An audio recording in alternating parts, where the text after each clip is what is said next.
Well, welcome back to Voices of the Valley. I'm Harry Schroeder. The legendary Dave Reynolds is right here. He works for the Peoria Journal-Star, covers the Bradley Braves, been doing that forever. And first of all, just thanks for joining us on this weekend. To me, everybody I greet, I say happy holidays. It's like a holiday for me. Yeah, this is always the best time of the year, the Valley Tournament. You know, you get to reacquaint yourself with old friends and see some, for the most part, great basketball for 3 days. Before we came on, we were talking a little bit about the Braves. They had such a down start to the Valley season, then such an incredible kind of middle third near the end, a hiccup or two near the end. But break down the season a little bit for the Braves. Well, they started off well in the non-conference season. I think they were 5-1, and then they just sort of hit a wall. Everybody went into a slump at once. It was astounding to watch it because there weren't any injuries, really big injuries to speak of. Some guys had some nagging things, but we were all trying to figure it out. Is it bad chemistry? What's going on with this team? And everybody I asked said, just not making shots, playing the defense, staying together. Chemistry's good. Guys are getting along. And, then they start the Valley season. They went into the Valley season poorly in the non-conference, and then 0-5 to start the league season. And we continued to ask those questions and still couldn't figure it out. And then all of a sudden, the light turned on and they got hot. And not only did they start winning games, but they were shooting lights out so differently from early on the season when they couldn't hit a shot. So it was, sometimes this game is like that. Whether it's confidence, whether it's technique, whether it's just, how you're being defended, maybe all those things. But they got it turned around. A veteran team, you thought they would eventually, and they did. So the Braves play good defense. In a gym like this, or an arena like this, often shooting is not so good because of the different kinds of backgrounds, but defense really travels. Defense does travel, and I think offense travels too, to be honest, because, we can have, 42 to 40 games, and you still got to score those 42 points somehow. I mean, you got to hit your shots. You got to, get a rhythm going offensively, particularly in over 3 days or 4 days in this case. Who knows? But I just think that Bradley's coming into this tournament on a pretty good up note. They won obviously 9 of their last 13.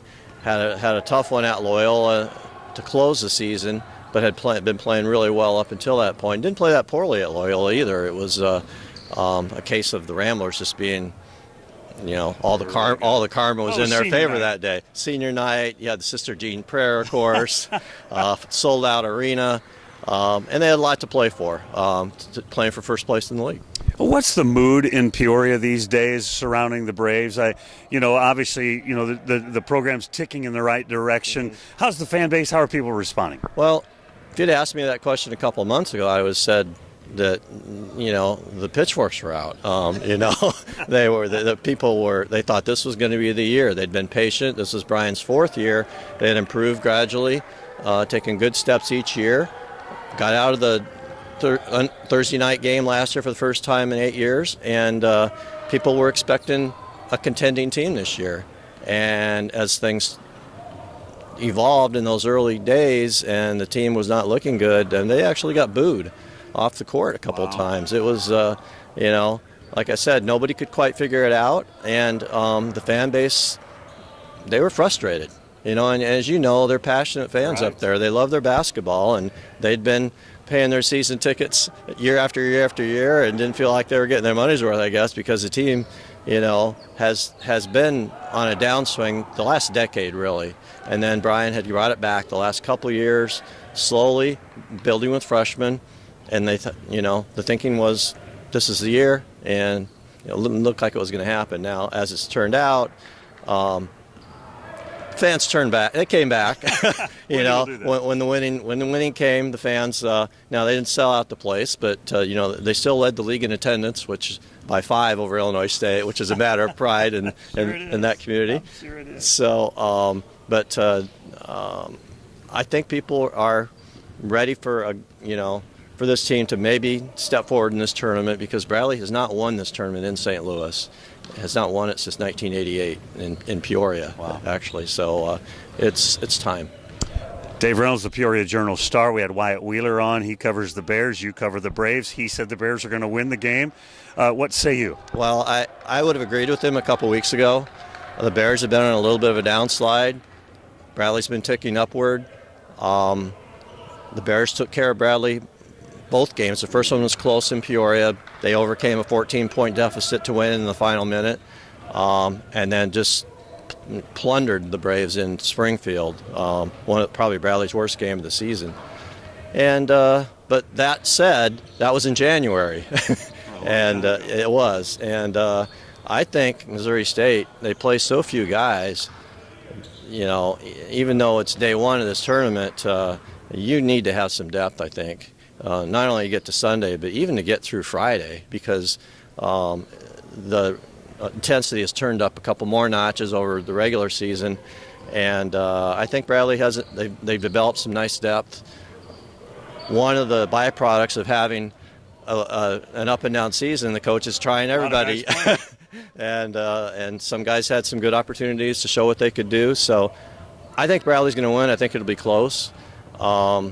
Now, if you're asking me about the whole tournament, I don't know that they can get to Sunday. I think you got to go through Loyola to do that, and the Ramblers are playing very well. That's what makes this interesting. The Bears swept Loyola, and they swept the Braves. Yeah. You think they're on this side of the bracket with two teams they've already swept. Look out for the Bears, maybe. It's going to be an interesting tournament. Mm-hmm. You're a veteran of the tournament, even longer than me. I'm an old guy. I'm older. Everybody's saying this, but do you agree this is just so wide open compared to any tournament I remember? Yeah, you know, I say that going in, and everybody's saying that, and maybe I'm a little bit of a contrary guy.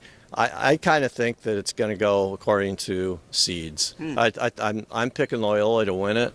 I think now that Williamson's back, they are the best team in the league, not by a lot. I mean, but they've been through this. Last year, they won 3 tough games to win it all, and I just think, push comes to shove, I think they're the team to win, but they're going to have a lot of competition. I mean, don't overlook Illinois State. I mean, playing tonight in the Thursday night round, and they play Drake tomorrow if they win, and Drake just lost one of its better players in DJ Wilkins, so that's a winnable game for the Redbirds. Whether they can get to Saturday with fresh legs, that's another question, but I think they can do it. It's Dave Reynolds of the Peoria Journal-Star. Check out his work. Hall of Fame writer. The guy's been doing this forever. He knows more about the Valley than anybody else. Check him out. You're watching Voices of the Valley. We'll be right back with our next guest. Thanks for watching.